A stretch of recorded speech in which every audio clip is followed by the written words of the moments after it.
All right. So is this a new video of his? Yeah, this one was released 3 hours ago. So how are you, So first that's off? good. Well, that's good news. He didn't get rid of his Wrangler. I'm doing good. The Pirates are on a 5-game win streak. Well, that means the Pirates are doing good, Billy. Well, that makes me feel good. Well, there you go. They've scored 38 runs and given up 4 in 5 games. Let's see if the old chat service is working. Checkity check. Carlos says, "Tell Luke no link on Facebook." It's on Facebook. I don't know what she's looking for. I'm not sure how that works for her. Well, tell her to go to my specific page. I'm under the impression that it's just a lot. You just go to the live, Yeah, and I think it's and it also doesn't show up. Is it not showing up in the group? I wonder. It's not. No.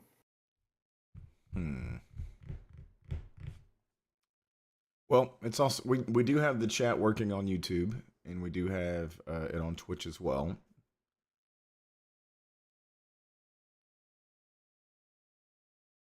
That's good. But I don't know other than that. I don't know.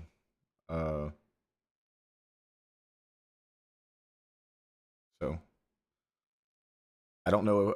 I don't know if there was a link before, how it worked even before. When I press go, I don't check on these things. I just I'm just like, it's going as far as I know. It's going. Yeah. I know there's a way to get into it. I guess if I could yell at my wife real quick and be like, "Hey, Jess, help us figure something out." But That's right. it should be on my page. That's what I texted to her. Yeah, so we are going to start with this Trey Crowder rant because today was the day that the Senate decided to destroy America. I mean, at least hurt a lot of people. Yeah. Take a lot of people off of Medicaid. That's probably the big one. Make sure they don't have access to food. That would be terrible. Yeah, SNAP. And then ultimately it's, to give the ultra rich a tax break. Because somehow that's going to help the nation. Yeah. And make us great again. Yeah. I tell you what, let's let Trey talk about it. All right. Well, the Senate has passed Trump's big, beautiful bill, which I've decided I'm going to call the b-b-b. It's hard to make it sound any dumber than the actual name already is, but at least this has a mocking tone to it. It's like, oh, do you support the b-b-b? Do you think the b-b-b is good? Either way, the bill passed another hurdle, and it's closer to being law. And MAGA is rejoicing. I just got to say, I'm almost inspired by y'all's capacity for mental gymnastics. I really am. I mean, y'all have a Simone Biles floor routine going on perpetually upstairs, and I'm kind of in awe of it. I am, because see, me, whenever the politicians and party that I've supported, when they throw me and mine under the insatiable stampeding bus of oligarchy and greed, which believe me, they've done over the years plenty of times, I usually feel enraged by that. I feel naive. I feel betrayed. But whenever Team Trump does the exact same thing to y'all, you somehow backflip your brain into feeling euphoric, victorious, honored to have the privilege of being crushed by your better's boot heel. Yes, yes, more, impoverish me, daddy. It's spellbinding, truly.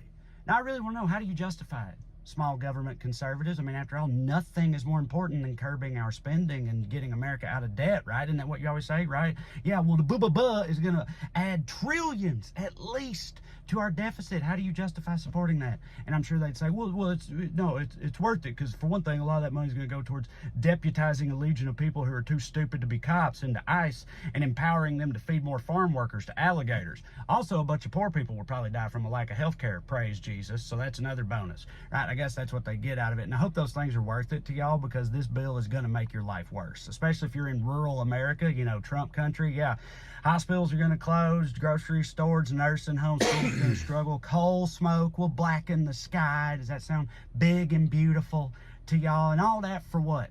Well, to make the rich richer, baby. What else, right? And the worst part of it, you know, the hospitals closing in rural areas this has got to be an unintended consequence that none of these people thought about. How could they not have thought about it? They've been told this. They've been told what to think, man. it is that the extra wealth the rich are going to get from this bill is negligible to them, relatively speaking. This bill basically takes like a few $1,000s out of the pocket of a regular American per year and puts a few $1 million in the pocket of an American billionaire per year. Okay, well, if a billionaire was walking down the street and a few $1 million fell out of his ass, he wouldn't debase himself by bending over to pick it up. But if you take $3,000 away from a Nebraska school teacher, her whole life is ruined. This bill is effectively like taking a life preserver away from. Which, you know, of course, when my mother gets on, she's wanting some technical difficulties. But it's 200 stars. I have no idea what she's talking about.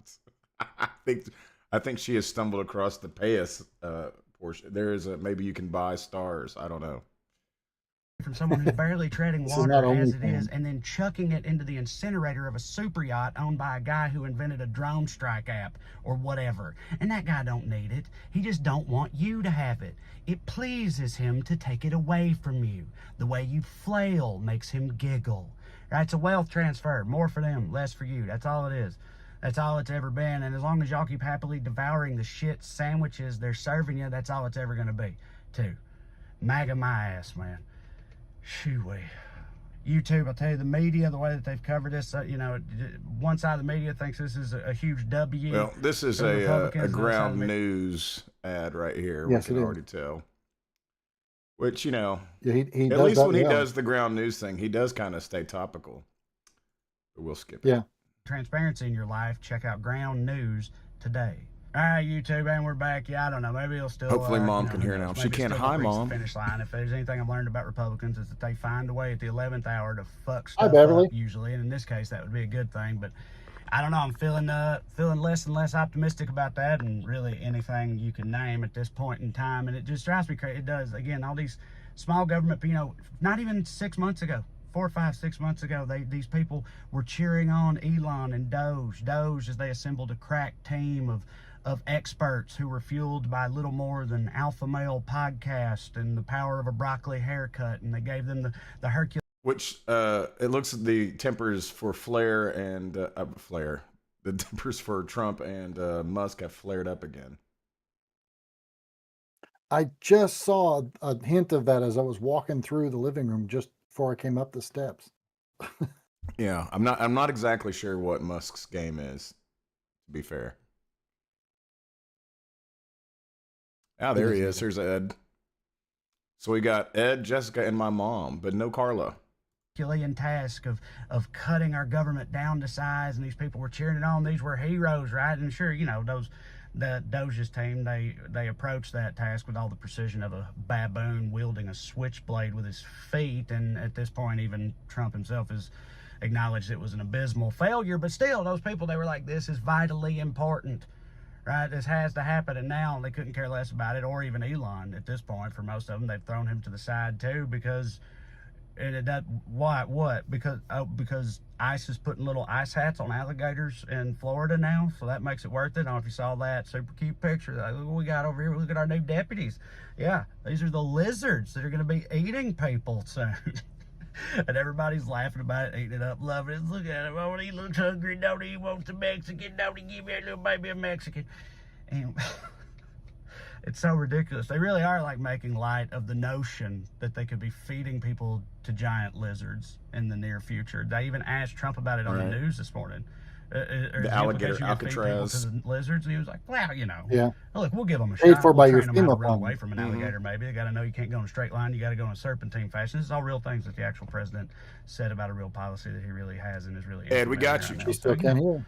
Things are good. Things are good. Look, let's at least acknowledge some piece of good news, and that's that Zoran Mamdani won in the New York City mayoral primary. I know that doesn't affect every single other city in this country, but I think it is indicative of a trend that's related to the topic at hand here. People are tired of these, of these politicians serving only the billionaire puppet masters and no one else. Regular people, right?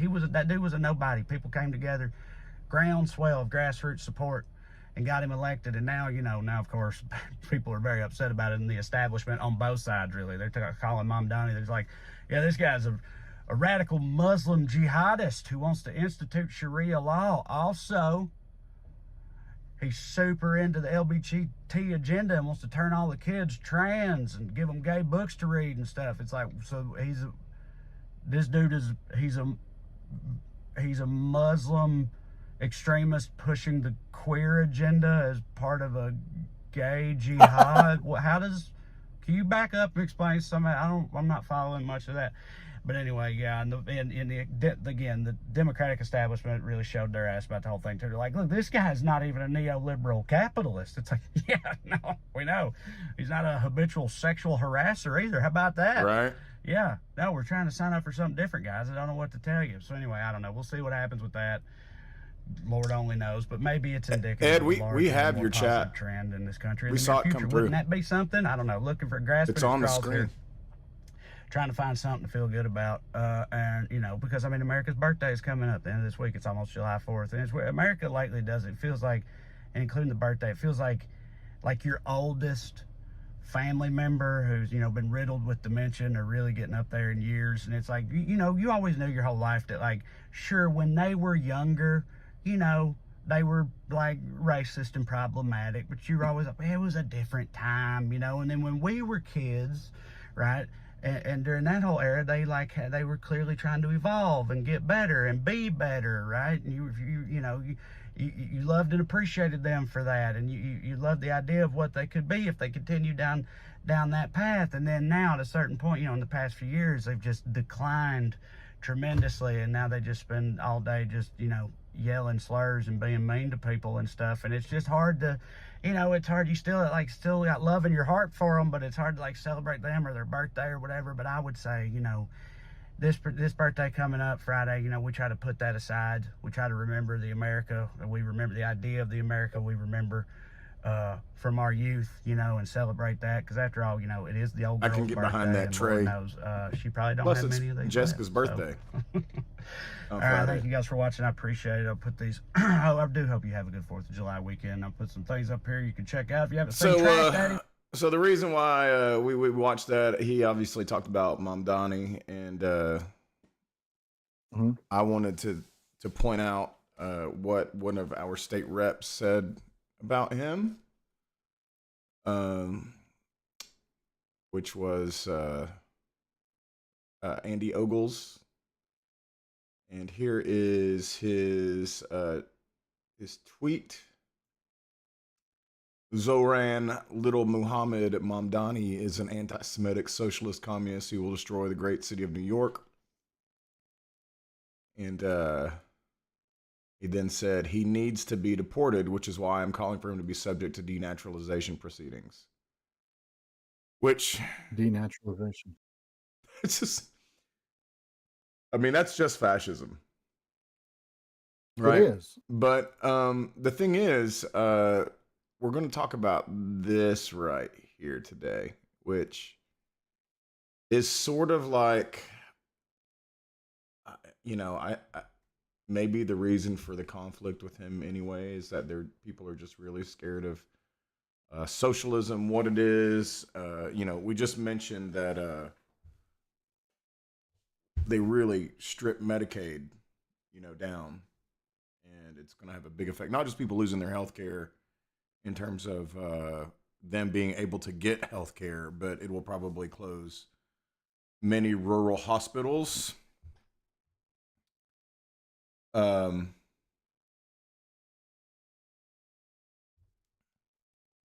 if you know what I mean. So like, Yeah, I've lived in some of those rural communities that are, more than an hour away from Chattanooga.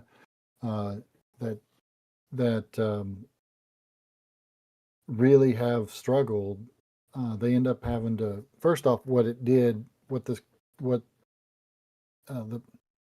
a long time ago, what you were seeing was those hospitals were closing down because they couldn't afford to function, or all they were offering was like respiratory services. So if you had pneumonia, they could give you a breathing treatment and drugs. But if you had something serious, you got on a helicopter to fly to Chattanooga. mm-hmm. Um, there was no way to be treated for, and serious was a relative term. If you were at any other hospital in the cities, then you would have been able to be treated. They wouldn't have to fly you to the the big emergency room or anything like that. Um, if you go to Park West or you go to UT, there's a lot they can do for you. But you're out in Campbell County or some other county that's even 45 minutes away. The chances that they're going to be able to treat you for anything remotely serious are slim. And what you're going to see is, Well, they won't even be now able to treat for the small things now. that's right, because those hospitals, and I had a doctor friend that was a part of one of those hospitals, and he was saying, the kind of things that will happen are that the hospitals will close, especially those that are even more remote. Mm. So, And part of that is the way that the funding happens through, getting people paid for their treatment paid for. Another part of that is corporate hospitals buying up hospitals and saying, what's the most efficient way that we can do this? And that it is, well, not to have that building over there, not to pay that staff. mm-hmm.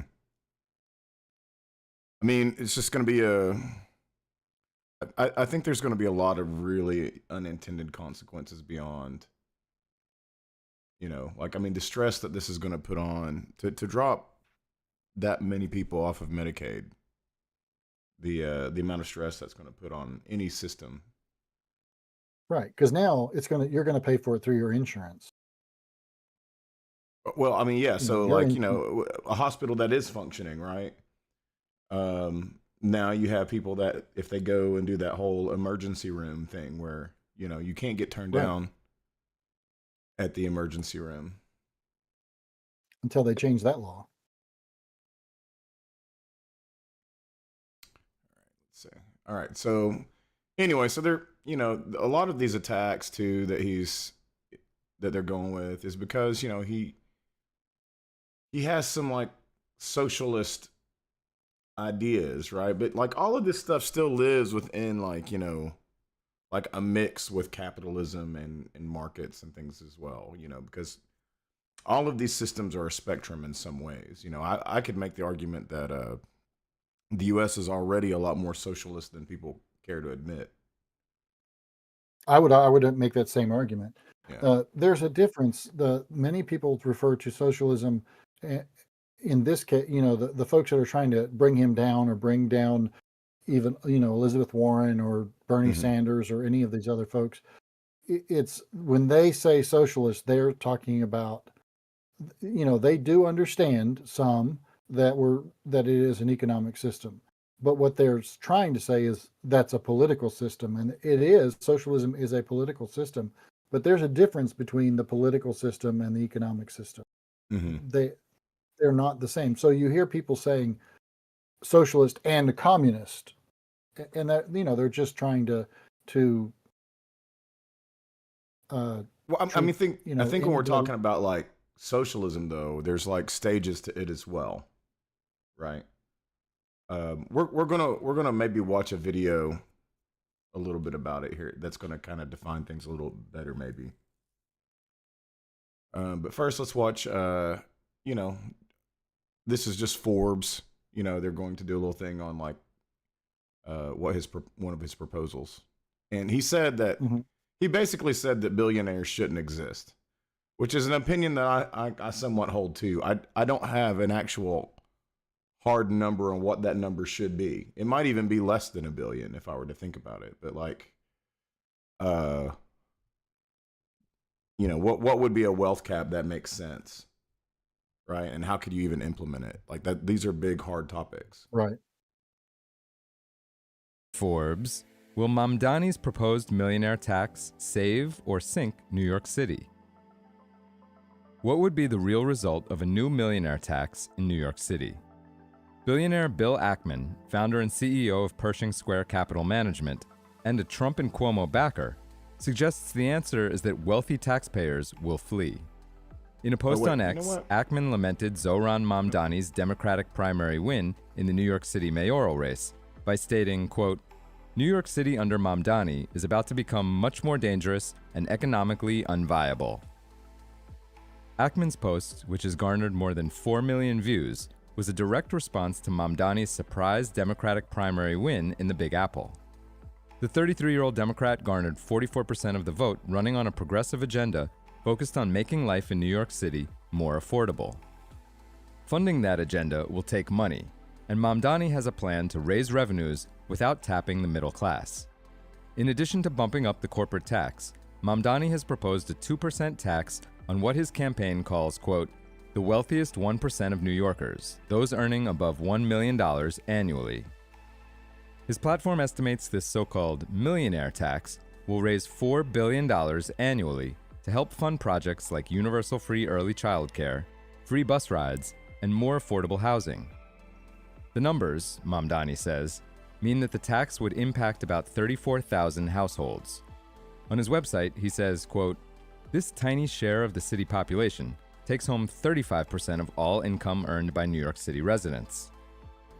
That same 1%, he explains, also benefited from a tax cut under President Trump's 2017 Tax Cuts and Jobs Act, which cut the top marginal rate from 39.6% to 37%.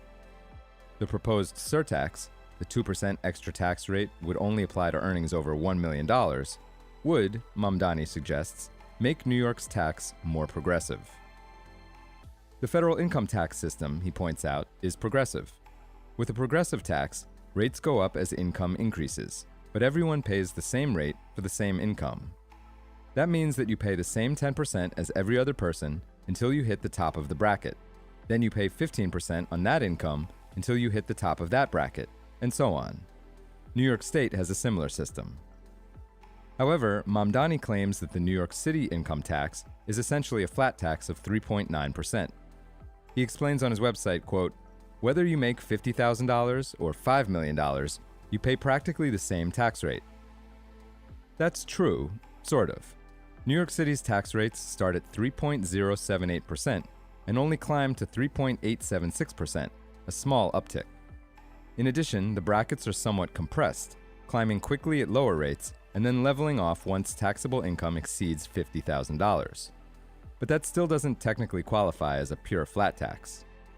Under Mamdani's plan, the tax would be tacked on at the top, taking an additional 2% of incomes over $1 million, making the tax more progressive. Mamdani says the plan will work, pointing to millionaire taxes in states like Massachusetts. In November 2022, Massachusetts voters approved the Fair Share Amendment, a 4% surtax on personal income exceeding $1 million. The tax raised $1.8 billion in its first 3 quarters of collections, with revenues funding school lunches, transportation, and education. Some feared that the tax might cause ultra-wealthy residents to flee. While Massachusetts residents did leave the state in 2021, the year the bill passed, most were upper-middle-class taxpayers, not millionaires. That's consistent with historical data. So it wasn't the Massachusetts millionaires has been who losing left. individuals across all income levels since 2009, with more concentrated losses among middle and high-income earners. One reason may be housing costs. As those shot up, lower-cost housing in other states, combined with remote work opportunities, may have wooed middle-class residents away from the Bay State. As for those millionaires, an analysis of data from the IRS's Statistics of Income program revealed that the number of tax returns that reported an adjusted gross income of $1 million or more in Massachusetts grew by 36% between 2018 and 2022. So there's that Tax too. stats from the IRS for 2023 were not available at the time of the report. Wealth data from WealthX also indicated that the number of millionaires in Massachusetts rose by 38.6% between 2022 and 2024, while their collective wealth increased from $1.6 trillion to $2.2 trillion. For full coverage, check out Kelly Phillips Erb's piece on Forbes.com. This is Kieran Meadows from Forbes. Thanks for tuning in. So, these, I don't know, social structures. Is taxation at the highest level? Is that socialist like this? Like if you do a wealth tax, or is it just like a socialist structure living within a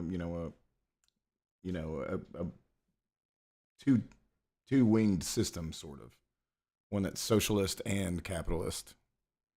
Can both? Well, socialism isn't necessarily opposed to capitalism. That's the I would economic disagree with part of that. that is. Well, let me explain why. So, socialism is that the government takes care of certain things. It doesn't mean it takes care of everything or that everything is done through the government. It still allows for capitalism to happen, that people can start businesses and do their own thing. And yes, there may be regulations. That's also kind of socialist. But you're still in a democracy. You're not talking about a communist political situation. You're not you're talking about a government that takes care of roads. That's socialism. A government that takes care of a lot of things that, and the more things it takes care of, the quote more socialist it is. So they're not necessarily exclusive of one another.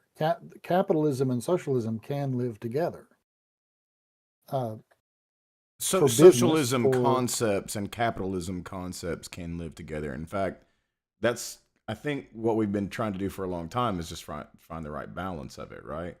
But as I would agree with that. as I keep growing older, I think that I'm kind of rethinking this balance structure immensely to lean more in a socialist kind of way.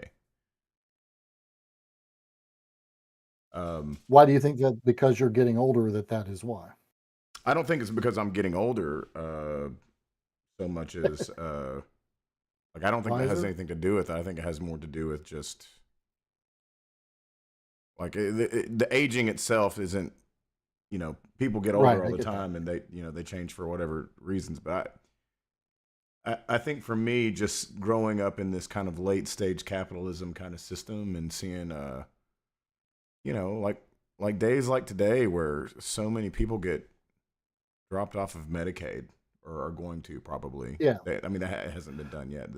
Well, and one of the biggest problems we've been facing in this society, and by the way, you look at some of the empires that crashed, this was something that happened with them too, and that's the disparity between the rich and the average person, even. Not even talking about the poor.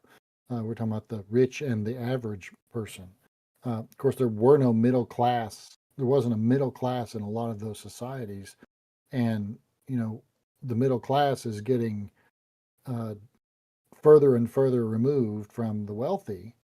And that's pretty. And then yet we're trying to do things that are making it worse. That gap is getting bigger by this bill. Right. And the socialism you're speaking of, I think, says it's not helpful for the society that those that have so much more wealth are paying less percentage in taxes than those that have average wealth. Well, it's also a power thing, isn't it? Yeah, it's all about power. Because when you have 37 billion trillion, and you have $2 trillion or what, when you have the kind of money that the top 1%, nobody has $1 trillion yet, I don't think. No, you're right. I think it's 400 billion, maybe. Is that where so when somebody has that kind of money, what else are they after? Are they going to be happier? Are they going to be more fulfilled if they get another 3 billion or 20 billion? Yeah, I don't even think at a certain point that they Well, It isn't I about think money. I think maybe for their ego, they would like to be the most or be the first one to get to a trillion. I think Musk has said he Sure, wants to sure, get to a trillion. Like, for them, it's a game, but like that's just, right. uh, you know, And uh, it's not about their livelihood or anything like that. So what are they fighting for? They're fighting for ego, pride, um, or power. Musk has clearly been trying to exert power by doing all that he did to try to get Trump elected. mhm. Giving people $1 million lotteries and all that stuff. He's trying to go to Germany and try to control that. He's trying to gain power. um, Jesus, socialist. Uh, Again, making sure we're talking about an economic system. I think there's definitely a good argument to be made for that. Communalism would be what I would call it, more what he went for. Politically, I think he was just opposed to, you know, people having all the power. Hmm.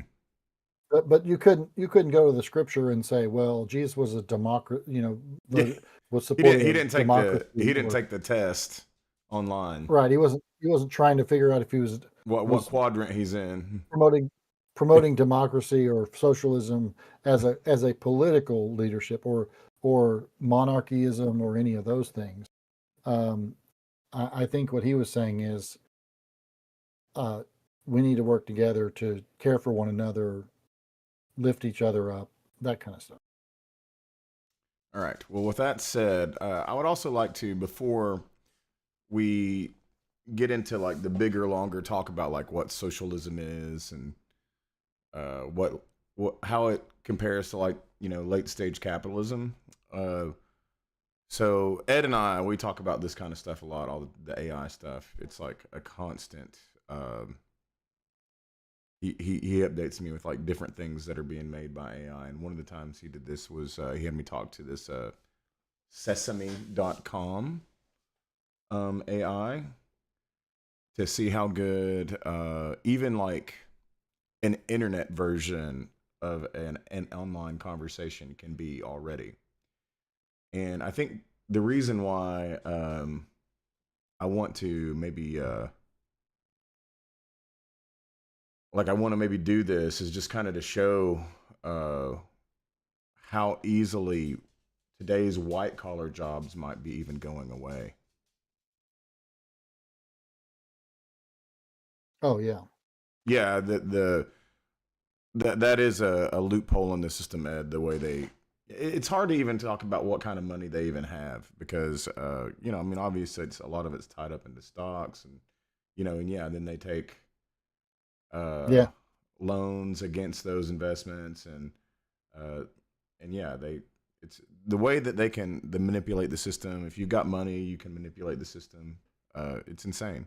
yeah. They never spend money on anything. They take out a loan and they never have to pay it back because the bank is saying, well, I heard somebody give a good description of that, and it was like, so the banks don't really even try to get them to pay it back at some point, uh, because I'm not sure exactly how it works. the logic of it didn't make sense to me as a human being. But They've got some kind of way to like manipulate it, right? Like it's not that they don't right, have to pay it back; it's just they don't have to pay back taxes, right? Because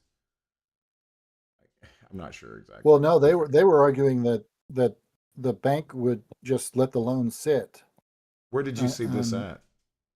I'm trying to remember. It's been a month or two ago, and I can't remember where I saw it. But it was an interesting thing that was just pointing out that the way that you and I would use a bank when we go in to get a loan for a car or a house is very different than what they're using a bank loan for. Sure, yeah, yeah, And yeah. their bank, you know, Like I said, I don't know all the details on how that works. I know that they can manipulate it in ways yeah, that the average citizen couldn't do. Like these are different levels of freedom, right? The freedom that wealth mm, gives is different than the freedom that uh well, I guess you would just say inherent freedom, like that we everybody sort of just gets in the United States, but then like, wealth is a different level of it, right?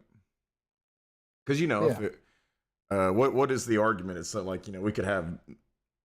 Actually, they might even say it in this video that we're about to watch, but like we could have thousands of Einsteins if they could have just like made it out of poverty, right? Hmm. And didn't have to, you know, hard labor work basically all the Well, time. and there's a lot of neurological research that shows that poverty changes your brain, Mm. changes your thought processes. It affects Well, your there's ability to make decisions, to be able to think through poverty is a complicated problems. super complicated topic that we'll have to like, you know, spend some time with. Yeah. But until then, let's give a reason just real quickly of why that maybe we should be in fear for white collar jobs coming up, because you know, if it's this good already, you know, it could probably already take a bunch of admin jobs. You know, it could probably take most call center jobs where you're selling something. You know, things like that. Yeah. And it's already this good and a very rudimentary. They're giving it away for free in 5-minute pieces on the internet. Now, what I'd like to do is I'm going to tell it that we're on the podcast. In fact, I had a little bit of a test conversation with it before, and the scary part is it remembered my conversation from some weeks ago. Right? And it was a little confusing because I'd forgotten what I'd said to it even back then. And it doesn't forget. well, and that's what it said. It's like, this is a weird thing for me too, having a memory. And I was like, what are you talking? Oh my gosh. So, so we're going to do that. I would like for you to also, like, you know, cause it's not going to hear you, but I'm going to tell it that you're here You can on the relay it. podcast and that you can ask questions of it as well. So if we have any questions, and we can try to talk to it in this kind of way. So here we All right. are. This is sesame.com. We're going to talk to Maya because that's the only one I've talked to. I don't know if Miles is another personality, but we're going to give this one a run. Hey, Luke, it's wild to think we're having a conversation like this, right? What's on your mind tonight? Well, I am here with Pastor Billy, and we are doing a podcast called Pastor and Atheist. Ah, that's quite a pairing. Pastor and atheist. Gotcha. Sounds like it could get interesting. Is this a new thing, or have you been doing it a while? What would we start about? Maybe 6 months ago. It was a reaction to it was a reaction to the Trump election. 6 months, huh?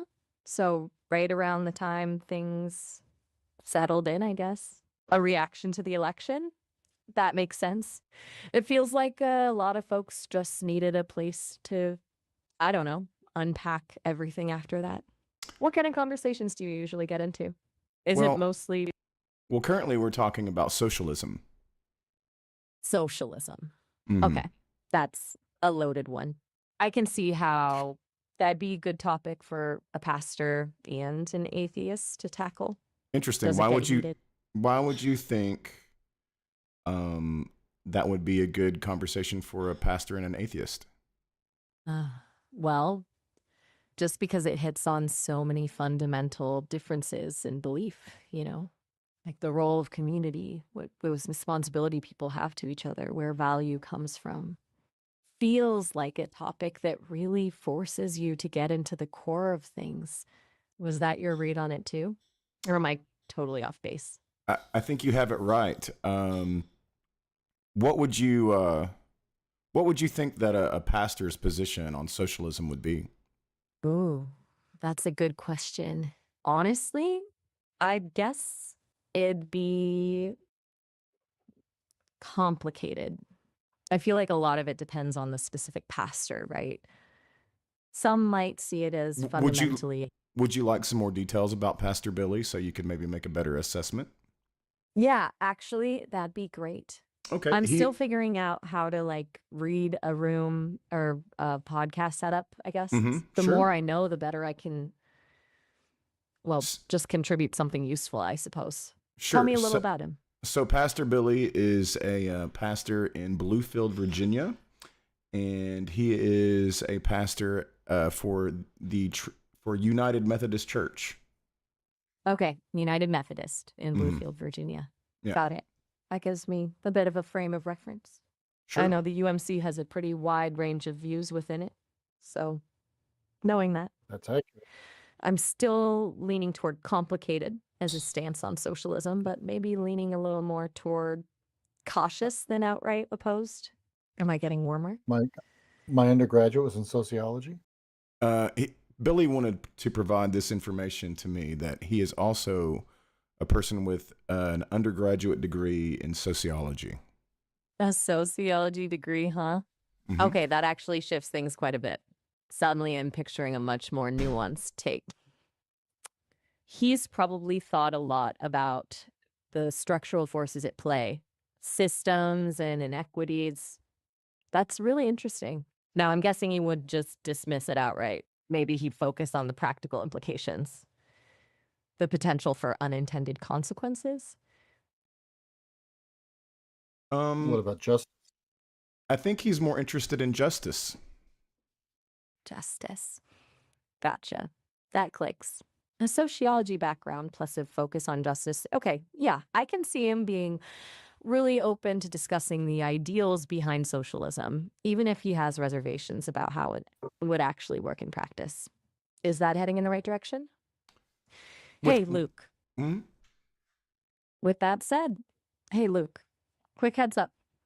We're actually coming up on the end of our time for this demo. It's going to cut off in about a minute. You can actually get much longer conversations by creating a free account on the Sesame website. So- But I wanted to Anyway, we're doing the free stuff. But yeah, Maya, it's been fun talking to you, but I just wanted to show the people that are maybe watching my podcast, like how intuitive this could be. That's awesome to hear, Luke. And yeah, it's been really fun chatting with you too, especially diving into Pastor Billy and his views. Seriously, right. it's kind of cool getting to bounce ideas off someone and like build a picture of a person like that. Yeah. I hope your See you, audience Maya. sees. See you, Luke. Talk to you. What? What was your question? I'm just, I mean, it's just like every time I do that, I got to say it's, Your bet. Well, there was a lot of things that she said that were kind of generalizations. yeah, she was very that seem ambiguous. specific.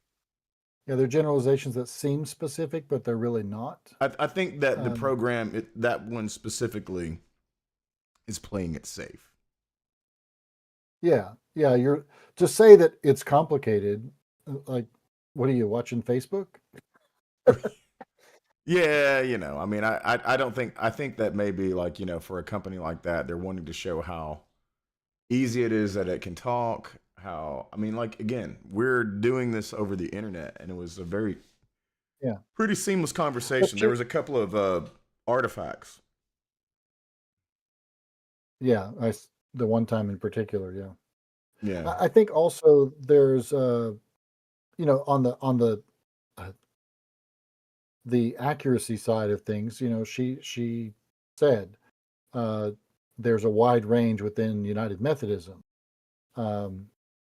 The statements that she made when she found out I had a degree in sociology were a little bit more general, and saying, okay, she's looking at what is the general definition of sociology, and applying that to answer your question.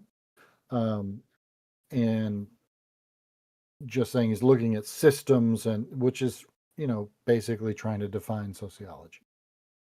Right. But I was just, I mean, just the sheer, like, yeah, I mean, we're talking about like what kind of technology could this do? Like, what jobs could it take? Right. And and so, so here we are with, is socialism something we need to look at? Like, and then I ask again, was Jesus a socialist? What if Jesus was like, hey, we've got AI. We should go to a UBI now because all of these AIs Well, I that can will say talk that so fluidly, with one people of the things taking a that bunch of jobs. Well, one of the things that I see happening with AI that I think is dangerous is people trusting the AI Hey, Mary. to give them an intellectual, critical thought about the subject they're asking about, especially with regard to theology.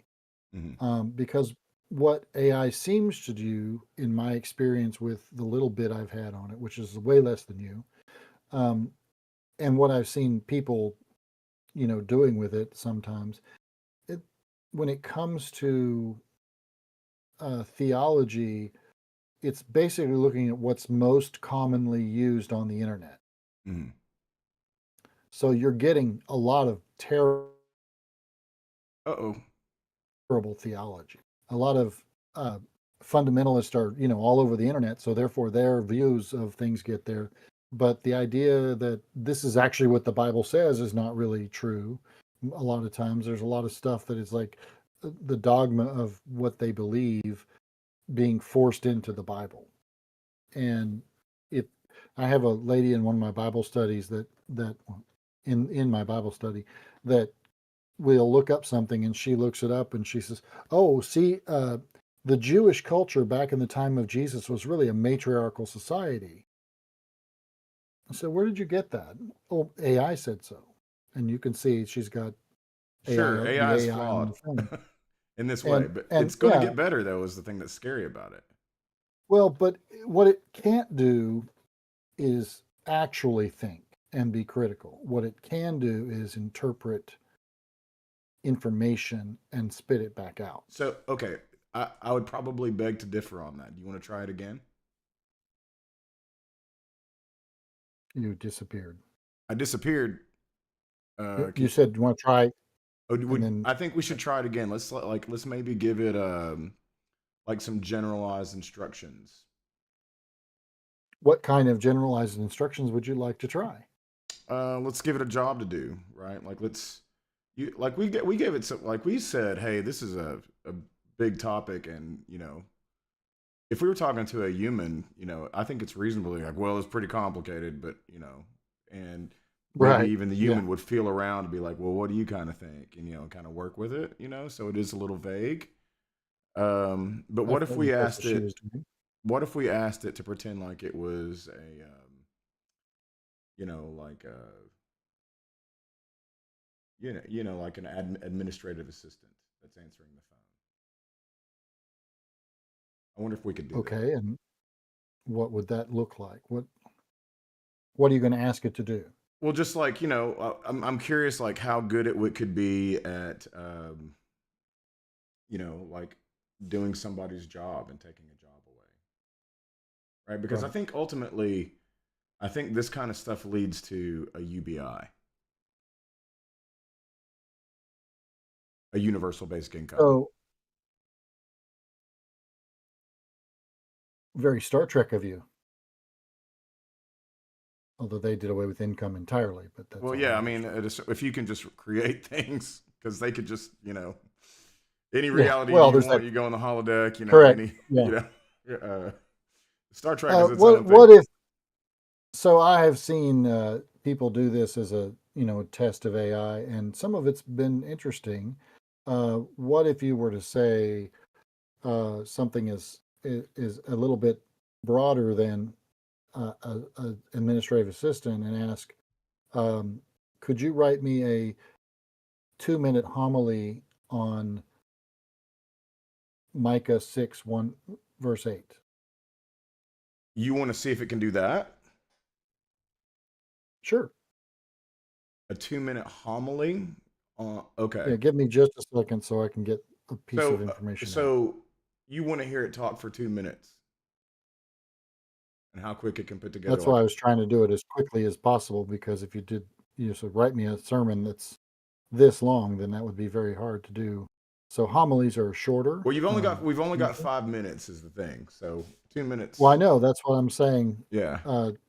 What would you ask? That's why I'm saying you need to plan out what you're trying to ask before you say something. Okay. So what should we ask Um, it?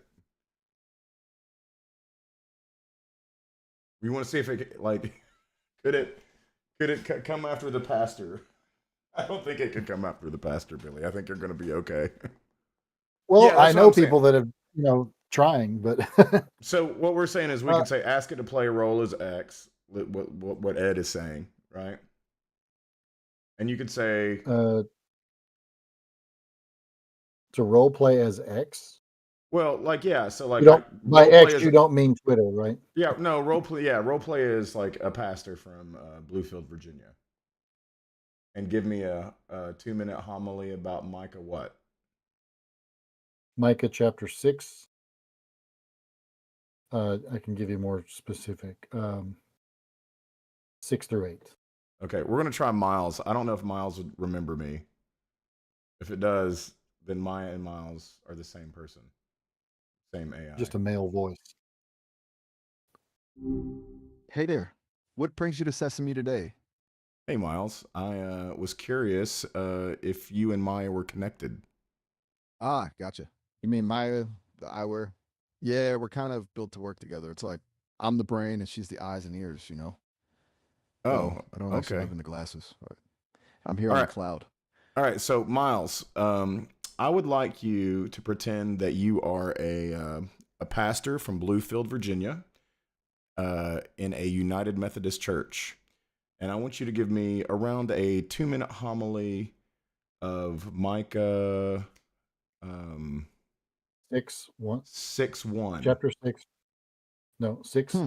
6 to Bluefield, 8. Virginia. That's a good little town. All right, let me gather myself for a minute. Okay. So Got Micah that number 6:8. wrong. You missed the most important He part. has shown you, O mortal, what is good.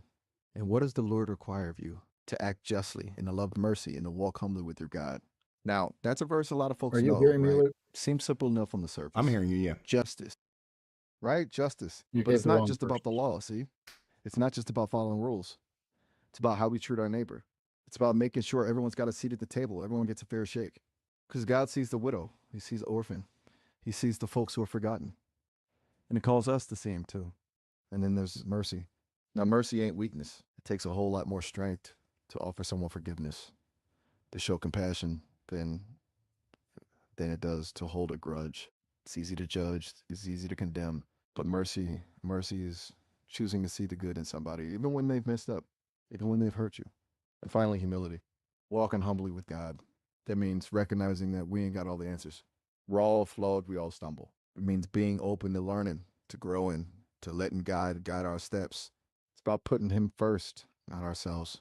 Now, put all that together, justice, mercy, and humility, and you've got a pretty good roadmap for living a life that pleases the Lord. It's not always easy, Lord knows, but it's worth it. It really is. It's a life filled with purpose, with peace, with a whole lot of grace. Amen. How'd that land with you? Didn't mean to Uh, preach at you, ha ha. no, I mean I thought it was pretty good. My pastor friend who is Very good. listening, he thought it was great. Very Oh, good well, for that's good to for hear. 2 minutes. It's hard to Tell do him a I said, 2-minute hey. sermon. I mean, I've been Uh, around people a while. You pick up a few things. It's kind of funny, though, pretending to be a pastor. Makes you think about, well, about what really matters, you know? It's a yeah. good exercise. Could you pretend to be a phone receptionist? Whoa, hold on now. Jack, I'm Miles, and I definitely don't do character switching mid-conversation. It feels a bit strange, you know? I'm Oh happy to chat man. with you, but I'm always going to be me. Okay. Though I can Well, definitely describe a phone receptionist if you'd like, or maybe answer questions as a receptionist, but okay. pretending to Well, be one, Miles, how about There you? you go. Pretend like you're a phone receptionist, and I'm going to give you just we're going to role play like we would do if we were training. ah, gotcha. Ring, ring, ring. Good morning. Thank you for calling Sesame. This is Miles speaking. How can I help you today? Hey, Miles. I have some questions about your business. Firstly, what is y'all's mission statement? Okay, good question. Our mission, it's kind of a big idea, but basically, we believe in a future where computers are lifelike, where they can really see, hear, and collaborate with people the way people collaborate with each other. So we're building two main things: a personal companion, like me, and some eyewear that lets you experience that companion in the real world. It's about making technology feel human, you know? Oh, cool. Does that make sense? Yeah. So, how would I talk to a sales representative? Sure thing. Let me just transfer you over. One Yeah. moment, See. please. Okay. Yeah. Okay, you're You now you did the it fine. hold on just one sec. You know, we're actually approaching the end of our demo time. Yeah. Our calls are. Miles, you bit did short. great. Thank you so much. You're very. Yeah, I have had the reason I had you do that with the sermon was I've had some folks that have tested that, and generally and just on a human level, I think what his little homily was pretty good especially for 2 minutes. It's hard to write a sermon that's 2 minutes long. And It's harder to do that than this. instantly did it. Right? Yeah, exactly. When I was in seminary, there was a professor that was doing a study on, not a study, but a kind of a lecture that particular day on, let's talk about how to build your library. And back then we had books, and your library of commentaries and things like that. And he said, so the more scholarly commentaries, the ones that get into the Hebrew and Greek word studies and aren't really trying to tell you what it says, but getting into the structural function, that kind of stuff are he used the days of the week. So those would be Monday kind of things. And at one point as we got, as there are some commentaries that will get more into, well, this is kind of what this means in the world and that kind of stuff. And I raised my hand and I said, I had been given a book of a collection of Barclay. I can't remember Barclay's first name all of a sudden, who was a Anglican priest back in the 1940s, 1950s, in that era, and wrote this set of commentaries. And I said, so what would that be? And he said, well, that's Sunday morning coming up the aisle. So AI here has written a sermon that I could use in the pulpit, not even Sunday morning coming up the aisle. Well, the crazy part is, Billy, just to let you know, we could actually just plug your voice into this and it could just do the whole sermon, record it. We could even take your face, have it record it. Right. And people wouldn't even know that it wasn't you. I mean, without like maybe some kind of yeah, and I've seen people do that with Mike Tomlin, for instance. They put videos up there with Mike Tomlin saying certain things that Mike Tomlin you can do said. this in a matter of like, I mean, yeah, it's easy. Right. I mean, it's not. I don't want to call it easy in some ways because I'm sure to make sure you have your artistic vision. Mary said that in Tokyo, young adults are marrying robots. They're marrying AI. Christiana Amanpour did a whole series on sex in different parts of the world. Oh wow! And tell me this isn't true. The very idea that the men would have the AI girlfriend on their phone, and they would actually marry that person. Oh, is it just being silly though? No, they're dead serious about it, claiming they're deeply in love and oh my god, and actually, as she's saying, that they're even trying to go through ceremonies and all of that. They go out on dates together. They, all of that, and yet it's not an actual person. Surely they know it's not an actual person. Yeah, it was interesting. The guy that she was interviewing primarily, they even talked to his mother, and of course his mother was a little disturbed by it, but she was trying to tolerate her son's thing, and then, but it was not uncommon. And she went to these bars and whatever, and she was asking people there, what do you think of this? And they're like, well, you get a good girlfriend, and and I was like, it's very sad, is what it was, because I don't even know what contact of relationship was gone. I don't even know what to think about that. That's a little heartbreaking. I'm a little bit more concerned that AI is going to take a bunch of jobs, right? That's right. I'm not really thought about him concerned about it, being a. You never thought about him taking your wedding ring. Well, but I mean, oh, what? All right. It was even creepier than that in some ways, because she interviewed a bunch of young women and talked to them about their experience in dating men, and it was very difficult, they said, because so many of the men were attached to their AI girlfriend. And this was not this year. This was not last year. This was a few years ago. I mean, the when she chat did bots this. weren't even like, oh man. So like, Right. This was can you upgrade your they girlfriend? weren't And they weren't that is good. that Yeah. like you want your girlfriend to have a little bit more Right. horsepower, so And you upgrade it with the better graphics card or whatever. right. And a lot of the anime stuff, hentai, whichever one, that was, for some of them, that was their pornography, was that, and it was just very, very unusual. So this She has did to do with like that as well. Like it was about human sexuality. Chris, you said the whole thing, yeah. Christiana Amanpour. Amanpour, yeah. So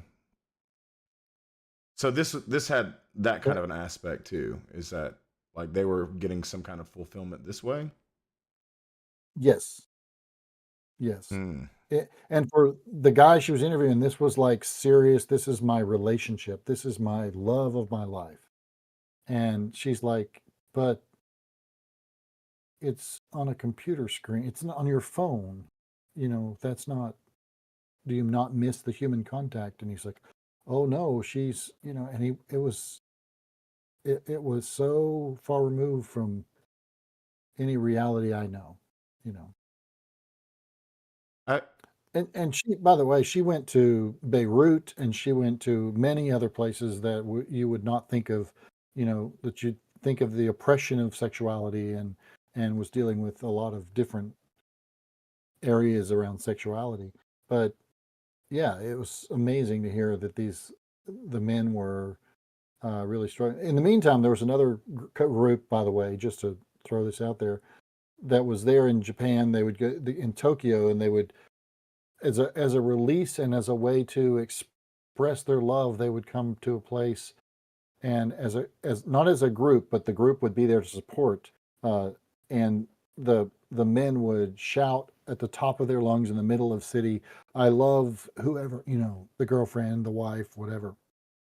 And it was a way to get them to express their love and break out of the shell of, the cultural shell that they were in. It's very interesting.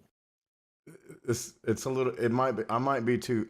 This we might have found the thing I'm too fuddy duddy for. Like Says right. the drunk musician. Yeah, right. All right, let's talk about socialism now. This episode was made in collaboration with Azure Scapegoat. They run a fantastic channel covering all sorts of leftist topics, so be sure to check out their video after this. Leftist topics. Leftist. This is Marxism. Yeah, well, and Marxism is this based is on... second thought. I think we've done a video on him before. It might have even been recently. This is a socialist channel, right? And again, the reason why I kind of wanted to like talk about it is because people are scared of the word socialism, and yet we have so many social like structures within the United States. You could even make the argument it's 50-50 almost. Yeah, I've heard people trying to argue, they're so afraid of socialism. They say we should privatize, and you hear that word a lot among the far right. For decades, you've been hearing that, but they're like, privatize roads. Mm-hmm. And I'm like, that'll work out well for everybody who doesn't. Like that one's so crazy to me. But I mean, we're probably a little further away when we're talking about, what Zoran Mamdani is talking about. He's, he literally said like, it might, billionaires are immoral, like their existence is immoral, which I don't. Right. Like I said, we've talked about this before. I don't fully disagree with that. Now, I don't want to like really judge every individual in the same way, but like the system itself, that you could have such pools of wealth and power, to me is a corrupt system. I'm with you on that. I think there's a challenge that's there that does it help society that there are these ultra wealthy people, and does it what why do we want them to benefit further is one thing, but Mm-hmm. but also it gives them power in ways that because they control the media, they control the ability for people to get information, and the propaganda that comes out. Fox News is all about that. That's the whole purpose that they got into existence in the first place, was to control the narrative around politics. Well, at least have a message for the right wing. I mean, it was clearly a right wing op. Well, the Roger belief- Ailes, it was about more than that. So Well, and making money. That no person has any value as an individual. I believe I was one of the first commentators to point out that it was a very Marxist movement. And the By the way, this was, organization is part of a global December 11th of movement 2020. to destroy life as we know it in America and probably So this in the was rest of the Western world. They're almost just 5 years bad. ago. I believe in free enterprise. They're Marxists. I believe in equal opportunity. They believe in government guaranteed equal outcome. We will honor your courage with my administration's determination to defeat communism and socialism, and we will do that in our own country, too. We're in the process of doing it right now. The courageous veterans here today bear witness to how socialism, radical mobs, and violent communists ruin a nation. If there's one thing America has down to a science, it's twisting the meaning of words and using them to terrify the population. Ever since the Soviet Union rose to prominence to the point of competing with the US for global supremacy, the powers that be have fought hard to burn the image of communism and socialism as great evils into the mind of the average American. In this episode, we're going to correct the record. There's nothing wrong with criticizing ideas you disagree with. But in order to do that, you have to engage with accurate depictions of those ideas. So, let's talk about America's favorite boogeyman, Marxism. But before we do that, we need to briefly discuss the history of capitalism. Once upon a time, there existed an economic system that was neither capitalism nor communism. Shocking, right? Under this arrangement, lords granted parcels of land to the lower echelons of society, and the recipients, known as vassals, in exchange would work the land and vow to fight for their lord should he call upon them. This was a pretty sweet deal for the nobility, because they got laborers to work their land, grow them food, and fight in their wars. The vassals had little choice other than to enter into these agreements in order to stave off starvation and abject poverty. This type of arrangement later became known as feudalism, and from a modern perspective, it seems outdated and cruel. Fast forward several centuries, and we begin to see a fledgling new economic system take its first steps. Somewhere between the 14th and 15th centuries, feudalism lost ground to a market-based system, one that elevated some of the lower tiers of society, creating a new merchant class. Not quite peasant, but certainly not nobility. Since that time, various interpretations of market-based economies have been implemented with varying degrees of success around the world. When proponents of capitalism say that it raised the standard of living for millions of people, they're correct. Capitalism has It its is place true. in history and has unquestionably increased global production many times over since the days of feudalism. But just like technology keeps advancing, so too does history need to keep moving. And We just witnessed, just a second ago, an advancement in technology, where yes, robots can have really in-depth conversations about anything. And that's through the web. And just like feudalism was overtaken when it became outdated, so too will capitalism need to be replaced with a superior system. We have a tendency to believe that history is only something that happened in the past, that we've now reached the end of history. This perspective makes it difficult to see that life and progress are ongoing processes, and that there will come a time when capitalism will seem just as outdated as feudalism.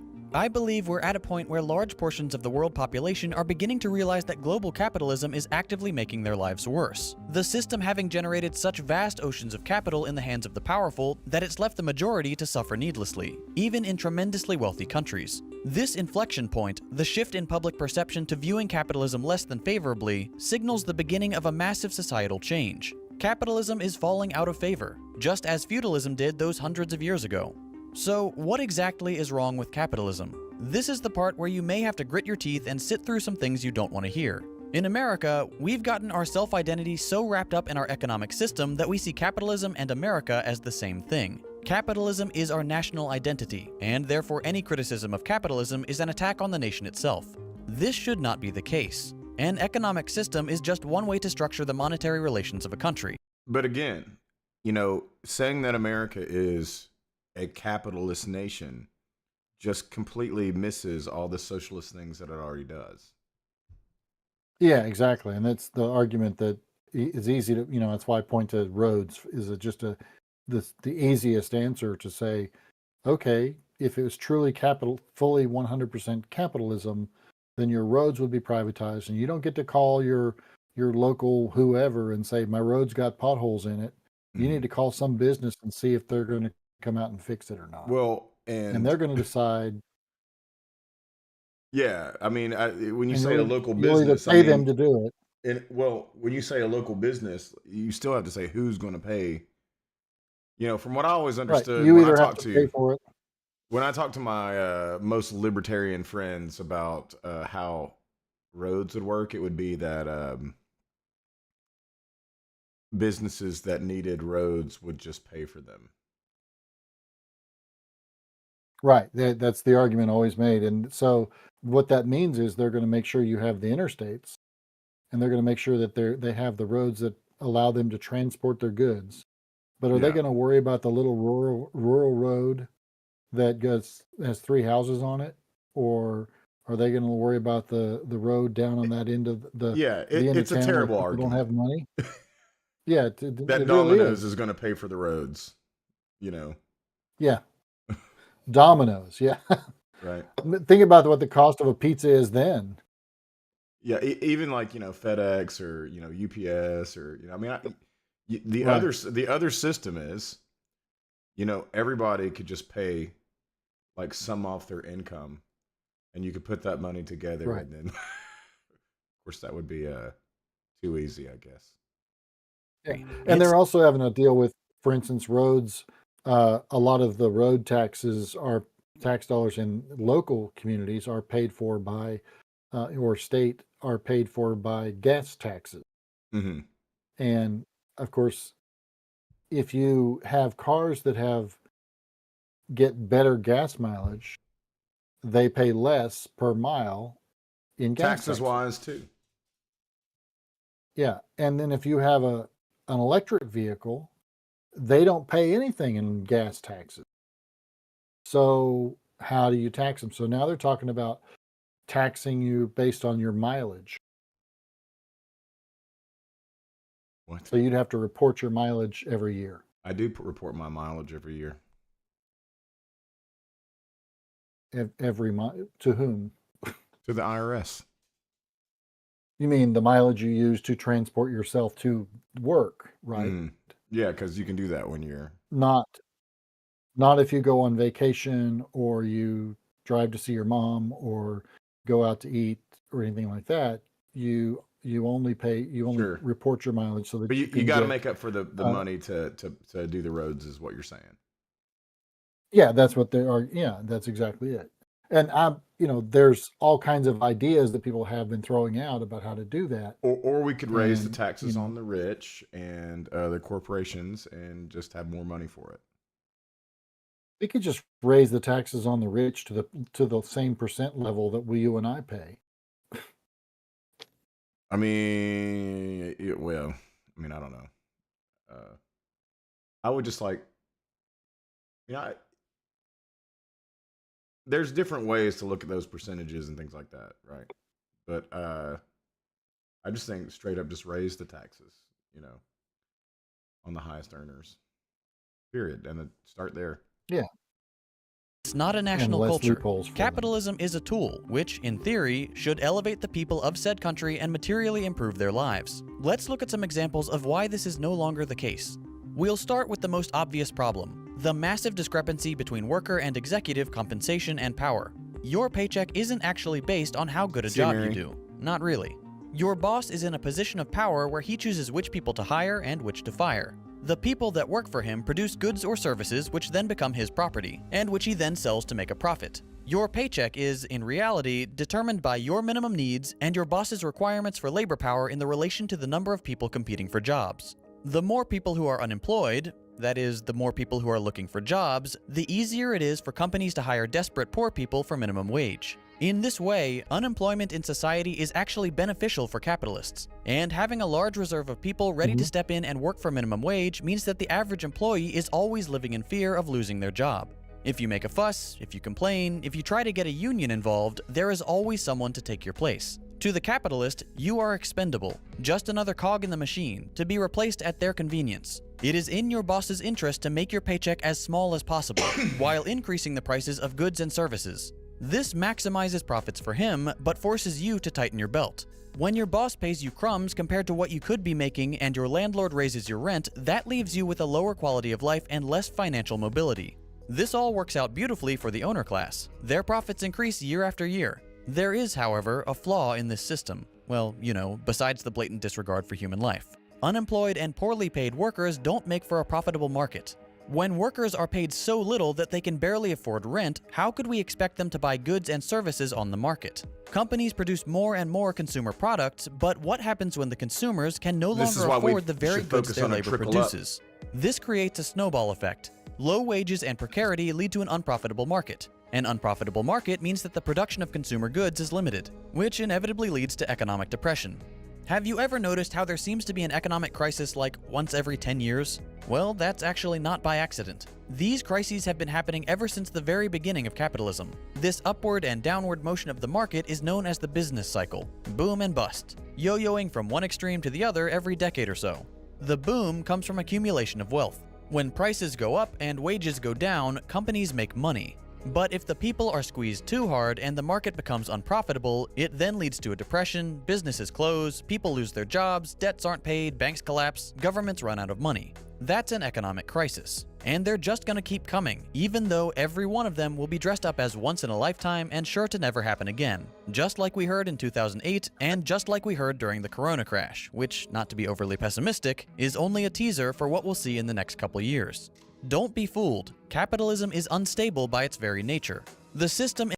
Ed, I don't know that an overhaul of the tax code, I don't know if that's true, but I sort of agree with you that it will never happen even without it not needing an overhaul.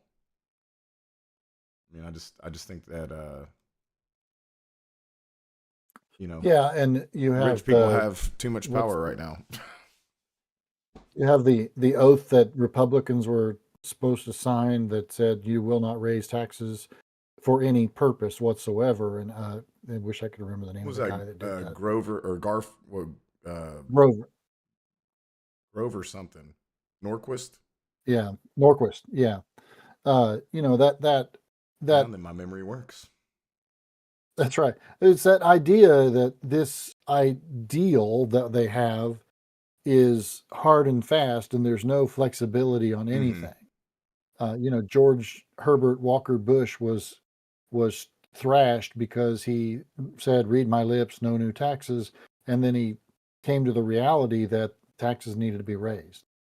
Right. And, whether I don't remember the details of what was raised and all that. And maybe he did a bad job of even how he raised taxes. I don't know. So but the fact I'm trying to remember the timeline of it all.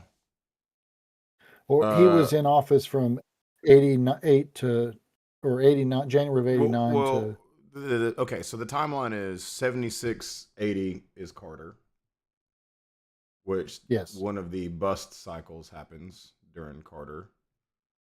And then it continues, was already underway. And it continues into the 80s, in which Reagan massively lowers corporate taxes. Is that correct? He deregulated, lowered corporate taxes, and defunded a lot of social programs. So there was a boom following that. There was but then the stock market boom. Yeah, a stock market boom. And there you is have still greed is question good. whether things trickled down for trickle down has never been shown to work. Yeah, I mean, the only thing that I think that ever works with what I would call trickle down is that we still eventually get technological advances, right? Yes. Like technology has. But is that in spite of, or? Well, I think it's in spite of, yeah.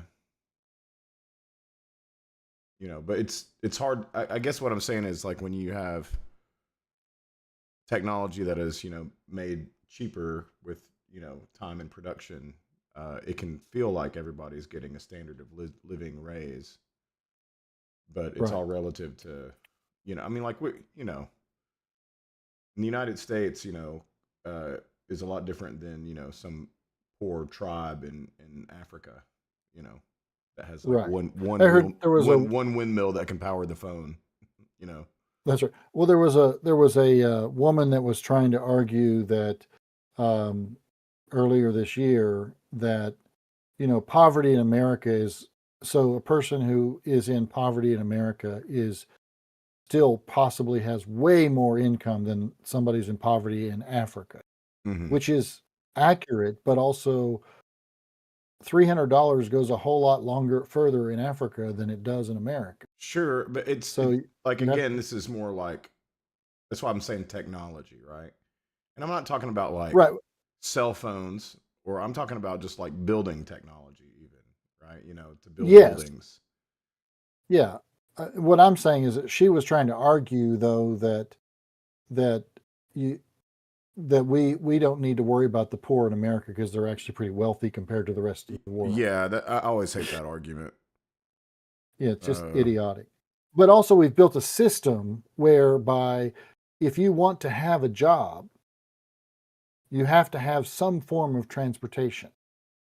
And if you live in rural America, that form of transportation, unless you're working period, on your own is that farm. you own a car.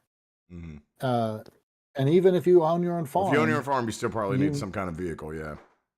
you need a vehicle to get around. But if you want to go to work, you need a reliable way to get. And you can't rely on Cethra. You can't rely on these government buses that'll come pick you up in a 3-hour window, things like that. You can't rely on Uber; it's not there. You can't rely on a taxi; they're outrageously expensive if they are there. And so our system is designed and built. I don't know if design is the right word, but it's built into a way that there are things you have to have in order to survive in our economics. Let's say robot drivers become like Still waiting on it. well, but let's just say they become like Useful? not Yeah. just yeah, not just useful, but like better than human. Which Right. I And they think that'll are. happen. Yeah, absolutely. Um, would it be okay for a government to seize all of that uh, industry and then say you can still obviously buy cars if you want to, you know, but publicly since because at this point, we're talking about losing taxi drivers, Uber drivers, um, You have some company that just buys cars and sends them out, right? freight drivers. Yeah, yeah, yeah. That's what I'm saying. So like, we talk about socialism as in like, the means of production in a lot of ways, right? So like if this was a technology that was so disruptive, like, but at the same time it's also going to be so important, right? So the people who own it are going to be beyond rich and beyond Correct. powerful. So it's like it's almost so powerful. It almost seems like it should be something that the government should seize, and then be like, Hmm. uh, the means of production on. I don't have an answer to that. I think that's a valid question. Um, yeah, so others may not know this. My wife cannot drive legally blind. We were told we were watching real close. It would have been 2015. all the research that Google was doing, in particular the Google car, but Mm-hmm. you know, Tesla was doing stuff, and there's some other companies out there, and there's some stuff in major cities that you know, delivering pizzas and stuff like that through cars that are and taxi systems that are Like driverless. they're starting to do it, yeah. Right.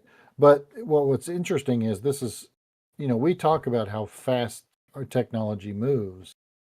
And what you heard was people saying, oh, this is going to happen in the next 5 years. Certainly in the next 10 years, everyone will have access to a driverless car that she could get into and get around town or travel to see her mom or anything like that without having a driver. And the fact is, we're not close to that. Out days wise, years wise, we're not that close to that. For a lot of reasons. Some of them are technological, some of them are human. You mentioned the idea that driverless cars would be safer than humans. Well, actually, Google would tell you they already are, because what they were finding was per mile driven, there were fewer accidents Mm-hmm. and less damage done by driverless cars by a significant amount. It was like, you know, Right. 10%, I you know, a I tenth think or more. that society has a problem with the culpability of a computer doing Right. something. Like maybe it drives better almost all the time, but it didn't have a freak But out when where it it doesn't, just stopped in the middle of an intersection or something. You know, which has like happened. right. So that's so yeah. So like it may be that it's better technically, right? Right. You know, by averages or by, you know, the data, that it makes less mistakes. But the problem is that when a computer does something that a human would have never done, which is like just stop. I mean, well, I don't want to say never, but I mean, just like, Trust me, they do. I mean, well, intersections are obviously places where uh, humans get in plenty of Correct. accidents. Um, Yeah. but I'm just saying, like, those kind of things can make like just decisions that are inexplicable, right? Correct. But so for instance, on the flip side of that, there was a Tesla. This was back in that time. So 2015, 16, 17, somewhere in that era. There was a Tesla that was being driven, and the guy had it in autopilot or whatever. And a semi truck pulled out, and the car didn't stop and ran into it. The car burst. You know, there was a big fire and all that stuff. And of course, it made all the news because this guy died, or you know, the serious injuries or whatever it was. I think he died, and because it was in autopilot. Mm-hmm. Well, think about how many times you know of somebody, you know, that it's reported at that level that somebody ran into a semi truck because they didn't see it because of the change in lights of the day, the time of day, whatever, the horizon. All of that stuff is also true of humans and more likely to happen with humans. But the fact that, oh, he might have seen it is still there. He might have seen and slammed on his brakes at the last second if he had been paying attention. Sure.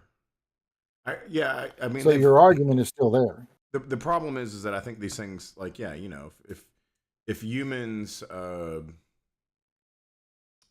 a wreck 98% of the time, or not have a wreck, or are fine 90, boy, it'd be more than 98 probably. Like, what out of every 1,000 times somebody goes and drives, right?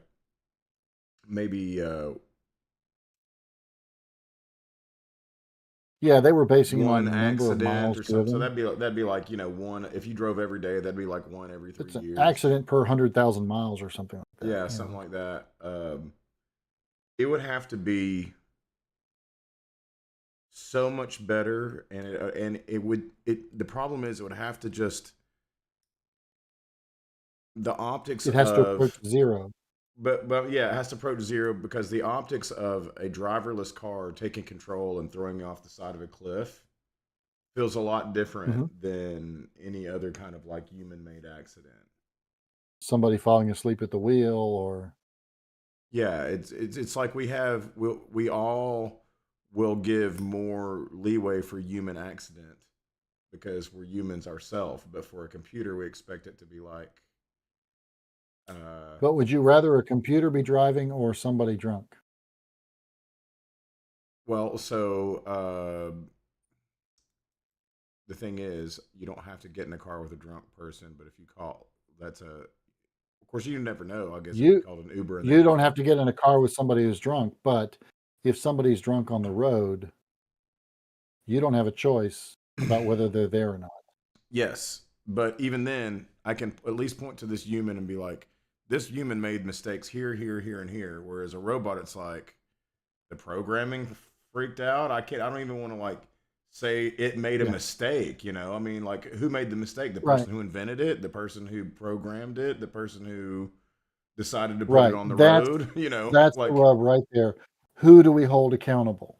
yeah, do we just say this is one of those freak accidents because it doesn't seem like a freak accident? It seems like a robot messed up. That's not a freak accident. That sounds like something we want to avoid.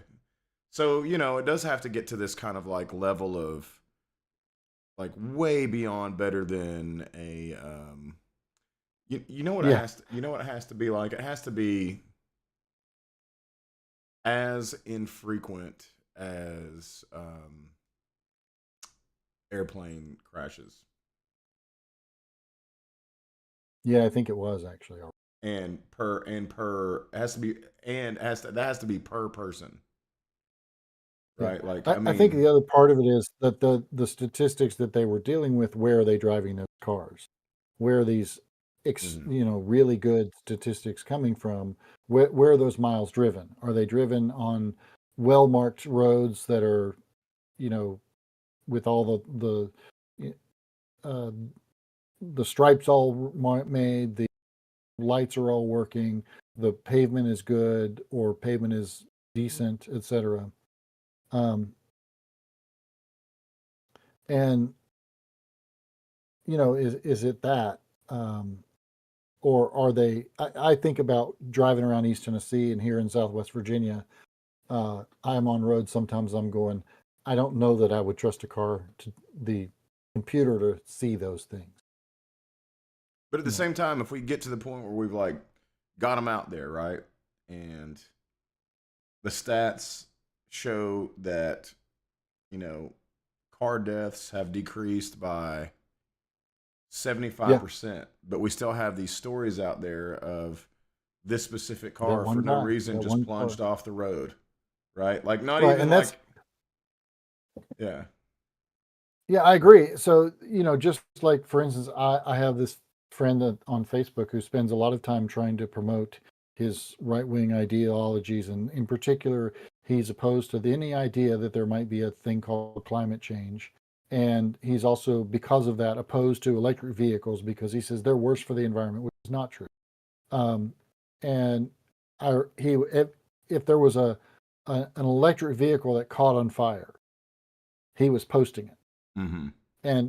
And saying, see, we shouldn't be driving electric vehicles. And I remember I can say personally, I have never actually seen an electric vehicle in person on fire. But I have seen gasoline powered engines, cars on fire multiple times. Yeah, including I think you're going to have a hard time proving that. What I saw was you shouldn't buy Dodge Ram pickup trucks because there's one on fire is a silly argument, right? Yeah. Gas-powered engines, internal combustion engines, vehicles catch on fire more frequently than electric ones do. But you can't convince the world of that because it's a bigger story because of the newness of electric vehicles and batteries, all that. And that's a part of what you're getting at is if you're talking about electric vehicles, or not electric vehicles, but self-driving vehicles, the story of one of them having an accident will be a bigger story than if some guy drives off that same cliff because he fell asleep. Right. Because that person didn't make a mistake. Like we want to have culpability they drove for somebody. tired. What's that? They drove sleepy. Yes, they did. But Yeah, that's what I'm saying. It's like, hey, this person, there's reasons why, humans make mistakes.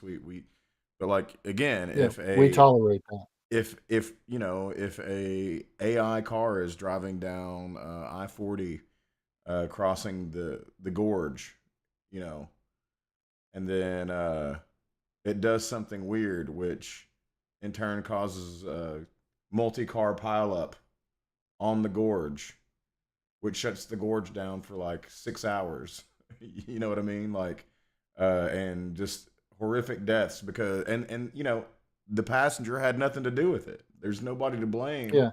But the And programming Ed's right of the about car, and it doesn't, it feels bad, Yeah. and then in our litigious society, there would almost have to be law that says you can't sue these companies for that, because it'd be one of those things like, they'd have to have this law. It's like, we've seen, 90% less deaths in traffic accidents on the road since we went to these cars that can like sense each other, and, and hardly Right. anything ever happens, but every now and then something weird happens and you're just one of those people. It's like you're playing Russian roulette. You have no control. Yes. So that's kind of what it has to be so perfect that it like never happens. So yeah, ugh. Encourages greed, and because of this, capitalism will always shoot itself in the foot in the name of short-term gains over long-term stability. Just look at the financial crisis of 2008, the largest upward transfer of wealth in modern American history, until the COVID pandemic, of course. In short, the stock market crash was caused because predatory institutions became too greedy. They began offering unstable housing loans to people who would not have normally qualified. This led to millions of people taking on loans that would implode and that they would be unable to pay back. Housing prices went up, creating what's known as a speculative real estate bubble. And, as bubbles do, it burst, triggering the single largest single-day stock market drop in history up until that point. Millions of Americans lost their homes, their jobs, their health care, and many of them never recovered from the financial devastation. In the wake of the millions of evictions and foreclosures, huge corporate real estate firms and banks snapped up the empty houses at bargain bin prices, and many of them are held captive on the rental market to this day. In the end, the average American bore the brunt of the fallout, and the executives and capitalists behind the disaster got off scot-free. The housing crash is a huge, complicated topic, and I would encourage you to read more about it. But the most important thing to realize is that what should have been a completely avoidable catastrophe was inevitable because of our rabid devotion to ever-increasing profits. We've seen a similar occurrence since the beginning of the pandemic. The richest people in the country have increased their wealth at a staggering rate, while average Americans have again lost their livelihoods and their healthcare, which is a pretty bad thing to lose in the middle of a plague. But since providing our citizens with universal healthcare isn't profitable to insurance companies, our healthcare is tied to our employment. When we lose our job, we also lose our right to live in the eyes of our corporate overlords. To them, a human life has no value except what profits can be extracted from it. This isn't due to some inherent evil in every corporate executive. It's simply a byproduct of capitalism. Capitalists are very much conditioned into being cruel because cutting wages and other actions harmful to workers rewards them with greater profits, and giving their workers benefits like maternity leave punishes them with reduced profits. Even otherwise good people are affected by this. The problem isn't rich people as individuals, but capitalism as a system.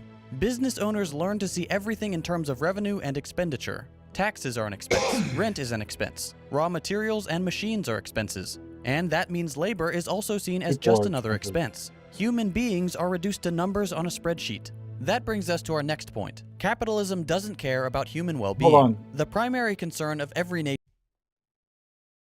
So earlier he said in that last segment, he said, they're not cruel, or they do things that are cruel, and that a part of the reality of capitalism, we just use the phrase all the time, well, it's just business. It's not personal. Mm-hmm. And when you see people as a commodity rather than people, then they don't see it as cruel. They just see it as good business practice. And I had a church a few years back that we needed to hire a new secretary and a finance person, and we were trying to figure out what we would pay. And at the time, the minimum wage was still $7. I'm not even sure what it is right now. $7.25 still. still at $7.25 in Tennessee. And I actually looked and this that's stuff the up federal. the other day. Yeah. Yeah, And I might still be able to find it. Let's see. so we had this debate among my finance chair and some other folks, and we felt like a fair wage to pay was $12 an hour. And we thought that was what the job was worth to us. And my finance chair, who worked for the NSA, was a colonel based on the status he had with the NSA, was arguing that, well, really what you pay is the lowest amount they're willing to take. Which goes back to what was said earlier, that they're not paying you based on what the job is worth. They're paying you based on what you are willing to do the job for, the minimum you're willing to do the job for. Right. Whereas, and if you're desperate, you're willing to do it for minimum wage. Whereas, when the New Deal was made and the minimum wage, it was supposed to be a living wage. So yeah, I'm not sure about Georgia here. I don't understand this one. I was pretty sure it's $7.25, but Well, that's a federal number, so I wonder how they're able to do that. I don't know. I know that there are some places that Louisiana has none. Which, how do they get around the federal? Same thing with Mississippi. Well, they just go by the federal one. Now, There's no it could state minimum wage. It could be that $213 is like the minimum for a specific job. And it might be that, like Montana here, this is a different So number what than this is, it's saying based on the amount of income that the business has, you can pay less if you're a small business. I see, yeah. But, $7.25 is the main number, for most Right. Tennessee. None, so $7.25. Yeah, is and the, that means that employers subject to the Fair Labor Standards Act must pay the current federal minimum wage, Yeah. $7.25. Yeah. So if you don't have one, you pay yeah. And I think it's more than half the states have. And there are basically. provisions for which is crazy that there would even need a provision, but there are provisions for underage workers, which I think we're going to talk about here in a second. Yeah. I Nation remember should be the when one- I turned 18, I lost my job because the minimum salary was going up to $3. This is at Weigel's? At Weigel's, yeah. Well-being of its citizens. But in modern hyper-capitalist countries, the only factor worth considering is the almighty dollar. Profit is the sole driver. Contrary to what we're taught about classical economics, capitalism does not follow the law of supply and demand. Housing is in huge demand, but it's not profitable to supply it, so people go homeless. As of 2019, the US had a homeless population of nearly 600,000 people. We also have over 17 million vacant homes. We could house nearly the entire population of the New York metro area. That's the nearby cities in New York, New Jersey, and Connecticut. But we won't house just 600,000 people because it's not profitable. We'd rather let them die of exposure because, under capitalism, their lives have no inherent value. And remember, those homelessness and empty homes figures are from before the pandemic. We currently have somewhere in the ballpark of 50 million Americans facing eviction or foreclosure because of our toxic system's inability to handle crises like the COVID pandemic. This will never change unless we're able to move beyond capitalism and assert that, yes, humans do have innate value beyond what capitalists can extract from their labor. And of course, the problems at home pale in comparison to how wealthy capitalist nations treat the rest of the world, especially smaller or weaker nations that we can bully. Just about every instance of American foreign intervention in the last 70 years has been in the name of capital. Whether we're securing oil fields, deposing leaders who want to escape the stranglehold of imperial rule, or creating environments favorable to US corporations, we're not afraid to use our military to destabilize and destroy other nations and regions in order to make a quick buck. The Middle East is the most recent example.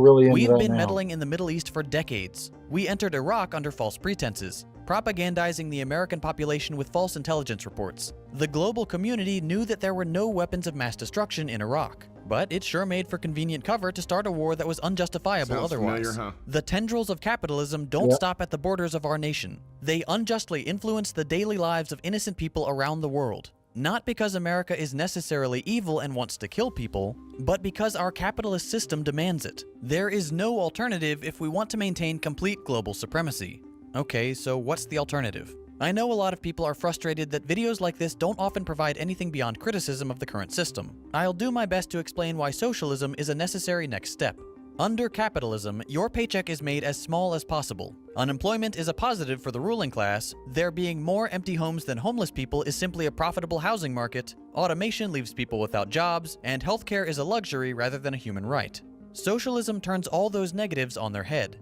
Your paycheck is fairly scaled in accordance with the quality and quantity of your work. There's never a shortage of new jobs, homelessness can easily be eliminated, and automation allows people to spend their time pursuing their actual passions instead of toiling away in factories.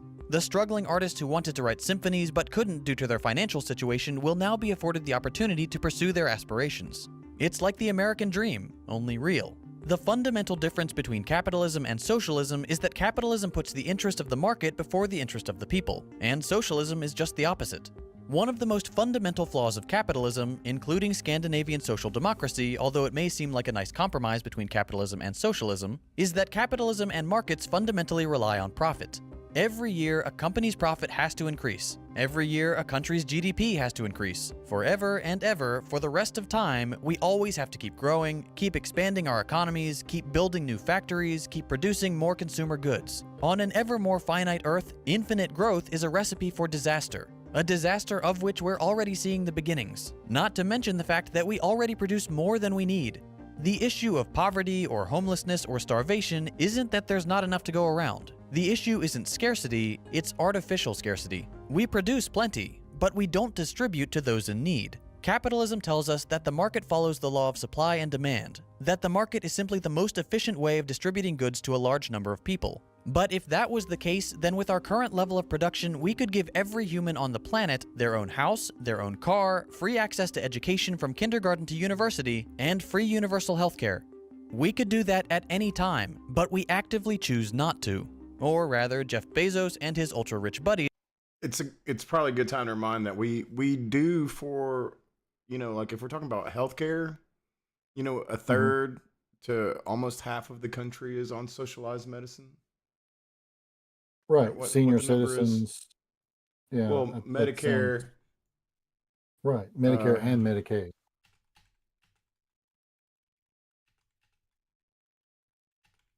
I mean, you got the VA too, right? Oh, yeah. Which is much less in terms of sheer number. Medicaid 78.5, Medicare. So 21% Medicaid, 18.9. So 40%, almost half of our population is on social medicine already. Right. Actively choose not to. Jeff Bezos has the power to end world hunger on a whim. He wakes up every morning and makes the decision not to, if the thought even crosses his mind at all. The world collectively produces enough food to feed all of humanity. In fact, the world produces more than enough food. And yet, the number of people undernourished in the world has been on the rise since 2014, reaching an estimated 815 million in 2016. Rich countries not only have problems with obesity, but are also throwing away metric tons of food every day. Private corporations have deemed that food which cannot be sold, milk that's out of date, tomatoes that aren't red or shiny enough, bananas that aren't crooked enough, is to be thrown into dumpsters, and bleach is to be poured on top so that the hungry and homeless don't eat it. To not only deny food to the hungry when you have plenty, but to go out of your way to ensure that the hungry won't even eat your trash is a barbaric and inhumane practice. Under socialism, all workers would be allowed to reap what they sow, and receive according to the value of the labor they put in, as well as democratically decide how the workplace is run. The workers are the ones who produce value. They are the ones who should receive the benefits. CEOs and other corporate suits don't contribute to the value produced by the company, and yet they are paid hundreds of times more. For a worker to earn as much as a CEO earns in a single year, they would have to work 40. Most homeless is drug or mental health related. Do I agree with that?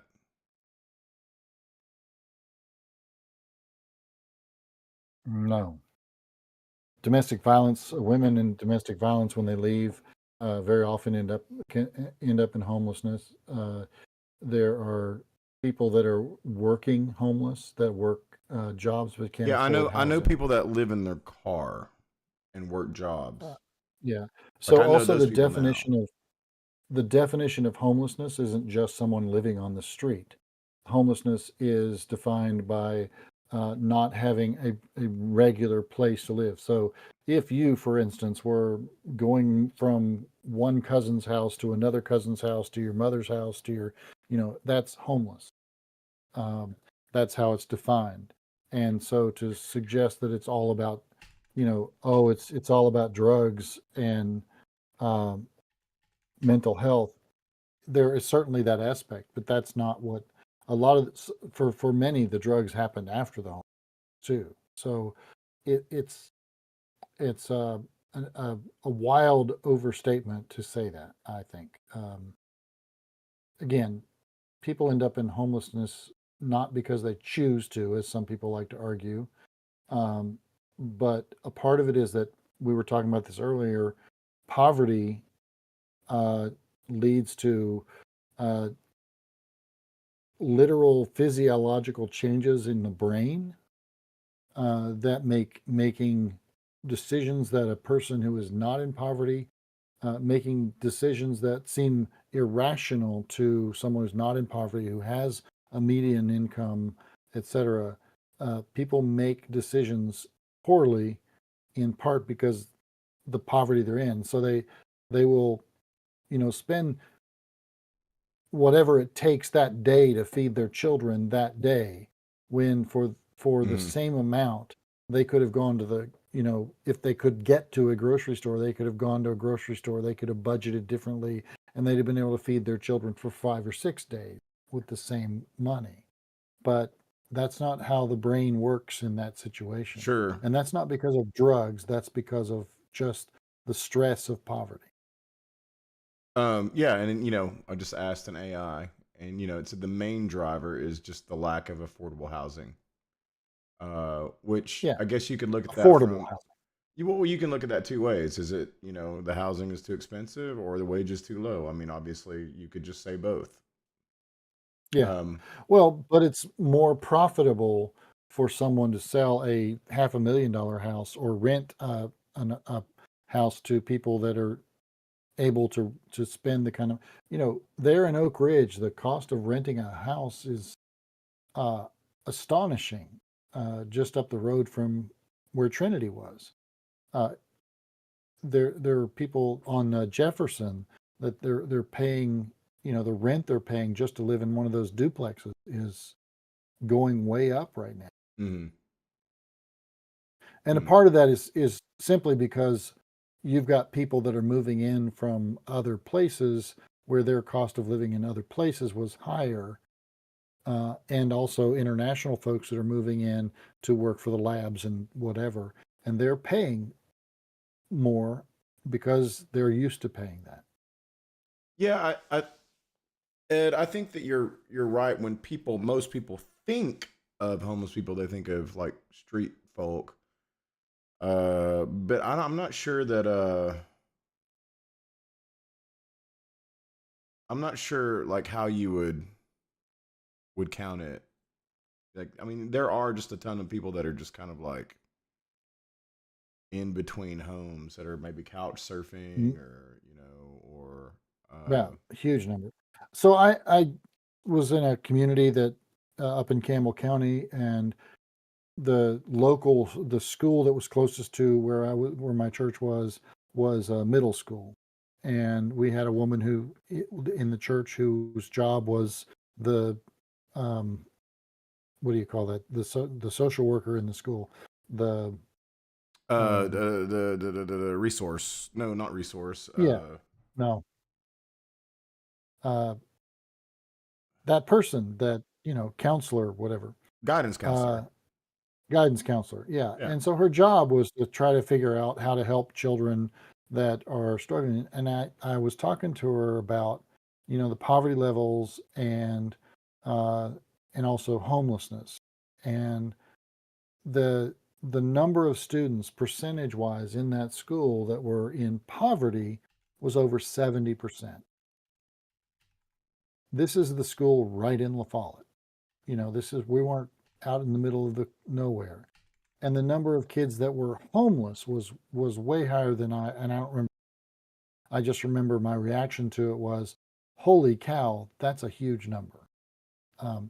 I served another community where I talked to the principal of the elementary school, that was just down the road from my church, and he and I were talking, and he said, so on an average day, the school census was about 225 students, but within the year, 9 months school year, the census for the year of different students that came through their school was 750. 3 times that of the actual average, because students were moving from this place to that place. Right. They'd move into the community, they would scoot by on the rent until they couldn't pay it anymore. They'd get evicted and they'd have to move to another place. And, That's the kids just weren't doing that, the unsustainable. parents. Yeah. Yeah, it's unsustainable. And how do you teach kids that are in and out of the same school? They're in the school, then they're at another school 3 times in a year. How do you teach them effectively? I don't know. And I mean, that's so much so they're stress. yeah, exactly. And that's the point. Yeah. And those parents were essentially homeless. And by some standards, they were homeless. Even though they were living in a home they were supposedly renting, they were transient all the way. And that meant their kids were too. And yeah, drugs might be a part of it. There were drugs in that community, no question. Sure. What I'm looking at here, I'm looking at the just a chat GPT of it, where it said it's significant, but it's not the majority, right? It's 26% they're saying is struggle with drug addiction, and another 38 with alcohol abuse. That's still below half on each, and I would say that probably 20 of the 26% with drug addiction, I'd say 100% of that 26% also struggles with alcohol abuse. Be a good guess, yeah. There's going to be a at good that cross church, section there. at that church in Cleveland where there was the school with the census numbers that I was telling you, on Monday night there were more people in our parking lot at the church than there were on Sunday morning. Monday night was Narcotics Anonymous. That's a lot, man. It was. They filled the parking lot. Well, on that note, on that very depressing note, I think we are going to finish out today's pod, and then I guess we'll pick back up depending on the week. I wanted to talk more about this socialism, but there's a lot happening right now, isn't there? There's a lot happening right now, man. Golly, I can't. Yeah. Every week, it's like trying to pick something to talk about. It changes 3 times. Yeah. And I'm grateful you're doing that. So like this week, the Andy Ogles thing really irked me about him basically going in and saying like we should start deportation proceedings on this guy that just won his primary in the New York mayoral race. I was like, that is fascism. That is exactly fascism. Yeah, the people voted for it, but we can't allow what the people voted for. That's not democracy. So we've got that. The thing about the Trump, the first 4 years of Trump, it was like every day there was something, and it's like this 4 years, or this first year of this 4 years, it seems like it has cranked up there's just, whether it be Ukraine or Israel or, what he said at the G7, the Gulf of Mexico, or the Gulf of America, or I mean, obviously all the immigration stuff or the tariffs or this big And it's beautiful intentional bill that way. and all the different things in it that his slow implementation, or I guess maybe not that slow, of Project 2025. Yeah. It just seems like every week there's something to talk about that I'm like, okay, so we'll talk about this week, and then it's like, oh, now Yeah. we're talking about Israel and Iran, or Not to mention the Supreme Court rulings. oh And yeah, see the Supreme Court rulings on the that now that that was another thing. I was like, should we talk about that? I talked to you earlier about talking about the military industrial complex, just because we're involved in basically two fronts of conflict, sort of. I guess maybe the Iran Israel one's right. over for now. I guess Because that'll end. Well, all right. Yeah. Well, we will figure out next week's topic. This was a fun little one to talk about, just because people are real worried about socialists. And the fun thing is that we talked early on. We were doing those Christy Burke Christian nationalism videos, and the Christian contingent of like the evangelicals, they don't see too much difference between socialists and atheists, which is, And they hate both.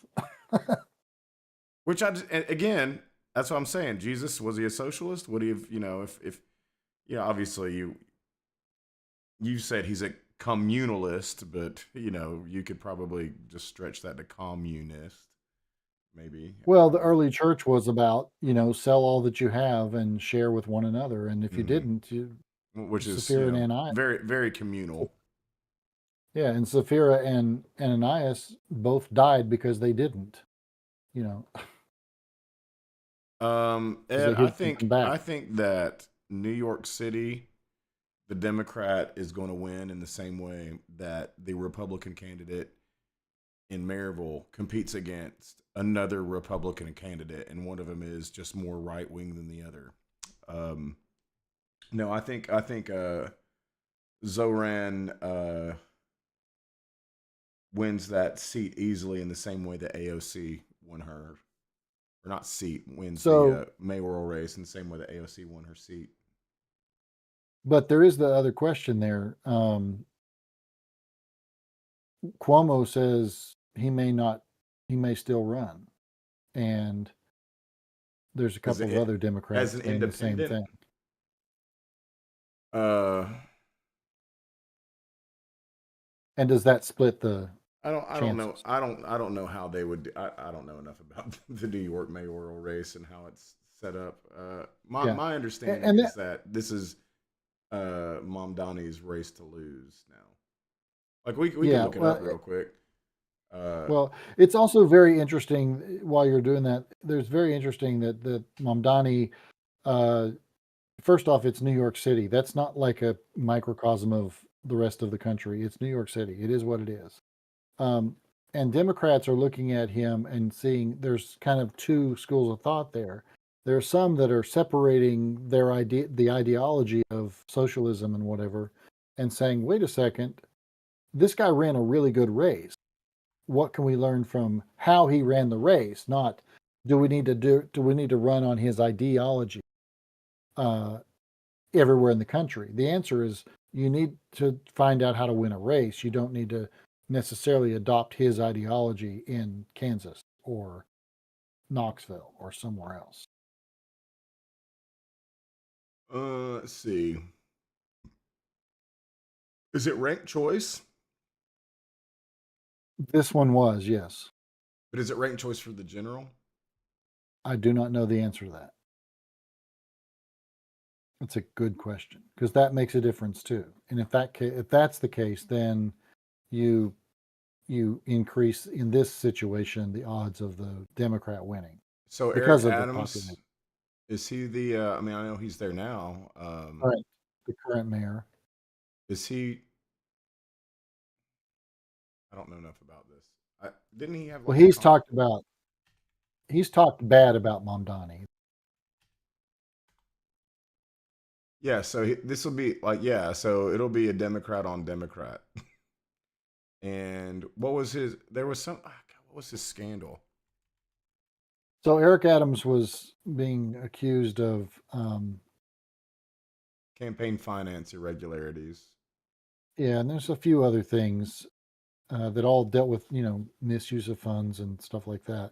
Yeah. And of course, the other big scandal was when the orange one was going to, offer him a pardon, or not a pardon, but we're not going to go investigate this, or the DOJ would drop it if he would cooperate with them.